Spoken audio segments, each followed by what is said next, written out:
Hello guys, তোমাদের জন্য নতুন একটা ব্লগ ভিডিও নিয়ে আসলাম। তো তোমরা তো দেখতেই পেরেছো ইতিমধ্যে যে আমার হাজব্যান্ড রিটায়ার করেছে, মানে ও আর্মিতে 24টা বছর চাকরি করলো দেশের জন্য।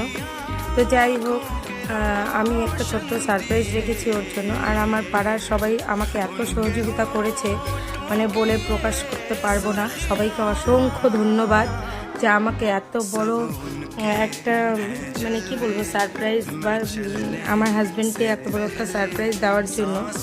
তো সবাই, সত্যি কথা, সবাই খুব সহযোগিতা করেছে। আমি ভাবতেও পারিনি এতটা ভালো করে ওরা প্রোগ্রামটা করবে।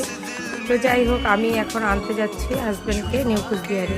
তো দেখো, আমরা সবাই মিলে যাচ্ছি, আর অনেকটা লেট হয়ে গেছে। ও নেমে পড়েছে ট্রেন থেকে। আর সেদিন না রাস্তাঘাটে এত জ্যাম ছিল, মানে কি বলবো, যেখানে যেদিক দিয়ে যাচ্ছিলাম সেদিক দিয়ে আটকে দিচ্ছিল, কেননা বসন্ত উৎসব